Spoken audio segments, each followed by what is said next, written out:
Attempted assassination of Donald Trump.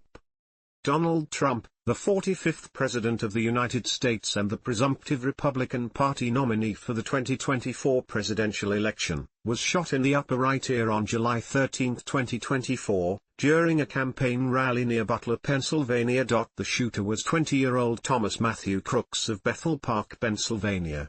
Law enforcement personnel and witnesses said Crooks crawled onto a roof outside the rally venue and fired 8 rounds from an AR-15 style semi-automatic rifle before being killed by a Secret Service counter-assault team sniper. After being shot, Trump ducked to the ground and was quickly surrounded by Secret Service personnel. He soon rose to his feet, bleeding from his right ear and asking for his shoes. He then pumped his fist into the air and shouted, "Fight, fight," before Secret Service agents rushed him to a vehicle. Trump was then sent to hospital and released in a stable condition, departing by plane to New Jersey.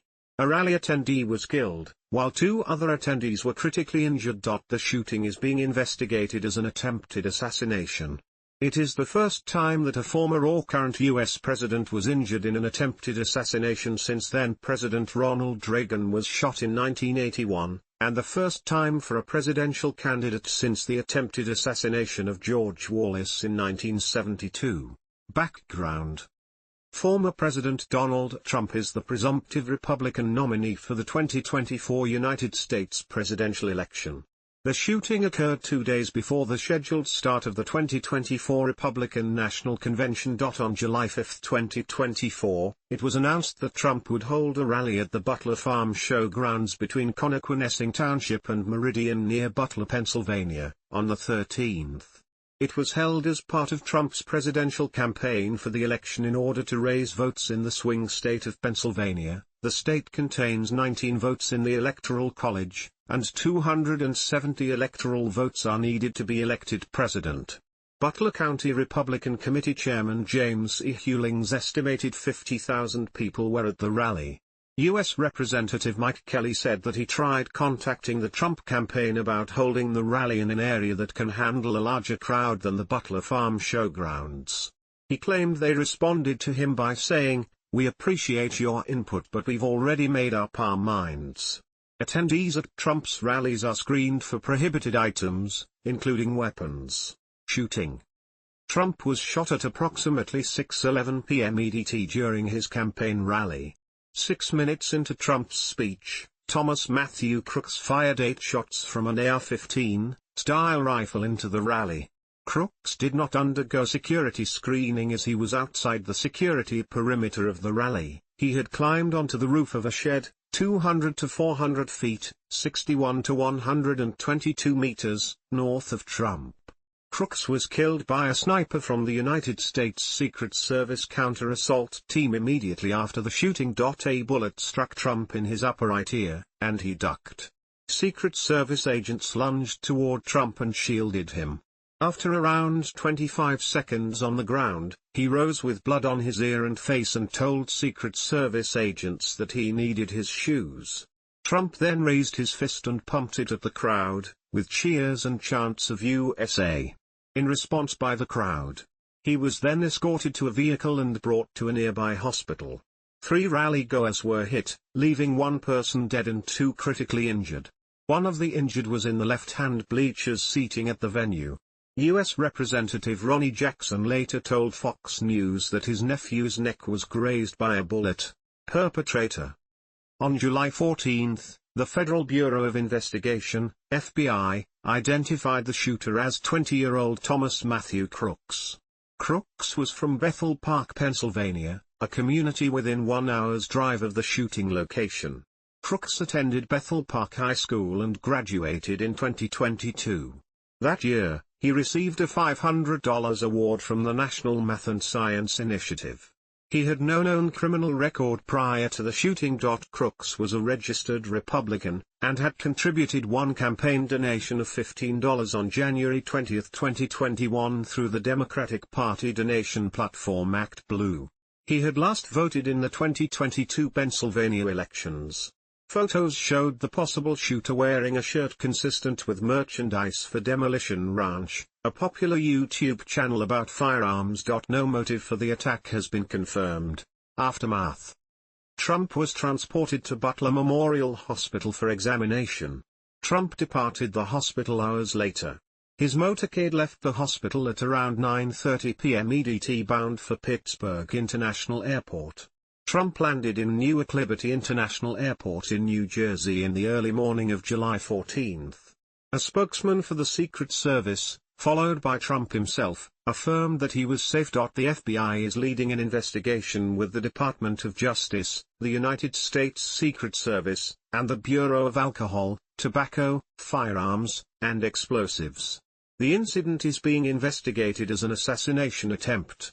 It is the first time a current or former U.S. president or presidential candidate has been shot since Ronald Reagan in 1981. After the shooting, Trump released a statement on Truth Social thanking law enforcement personnel and the Secret Service and offering condolences to the families of people killed and injured. He said it is incredible that such an act can take place in our country. Nothing is known at this time about the shooter, who is now dead. I was shot with a bullet that pierced the upper part of my right ear. I knew immediately that something was wrong in that I heard a whizzing sound, shots, and immediately felt the bullet ripping through the skin.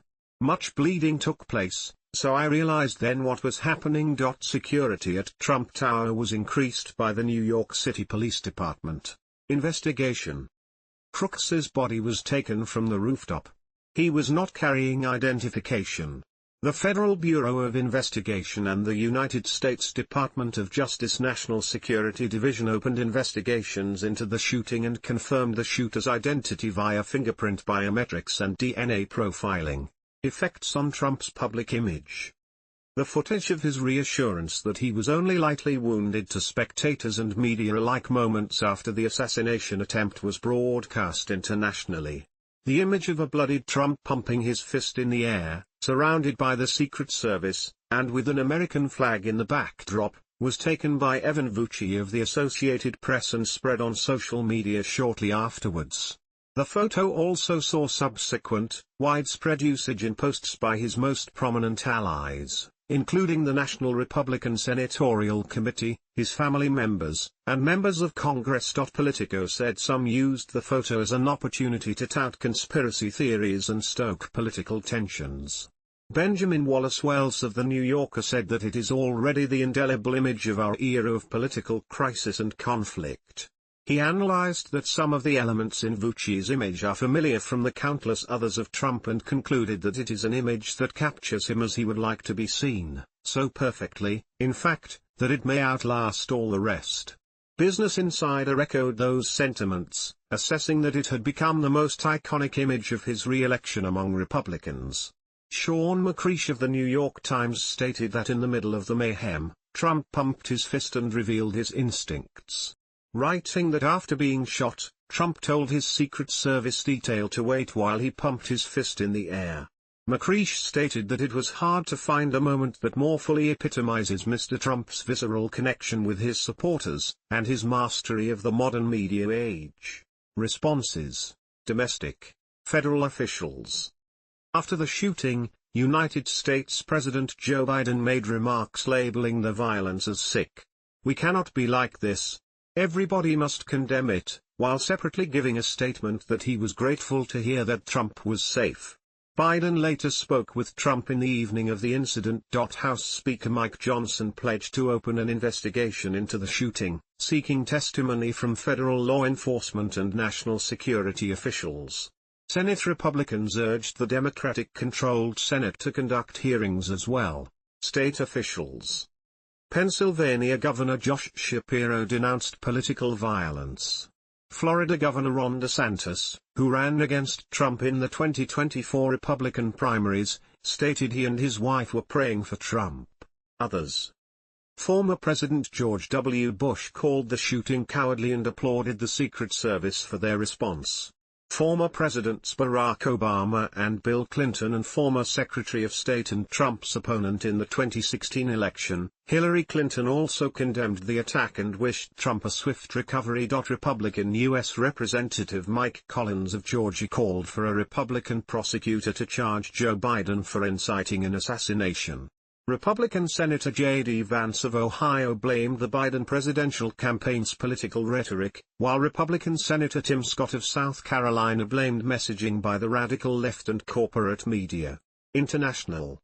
Many political leaders condemned the shooting, including Javier Milei of Argentina, Anthony Albanese of Australia, Justin Trudeau of Canada, Gabriel Boric of Chile, Daniel Noboa of Ecuador, Nayib Bukele of El Salvador, Emmanuel Macron of France, Irakli Kobakids of Georgia, Viktor Orban of Hungary, Narendra Modi of India, Benjamin Netanyahu of Israel, Giorgia Meloni of Italy, Fumio Kishida of Japan, Andrés Manuel López Obrador of Mexico, Bongbong Marcos of the Philippines, Yoon Suk-yeol of South Korea, Recep Tayyip Erdogan of Turkey, Volodymyr Zelensky of Ukraine, and Keir Starmer of the United Kingdom.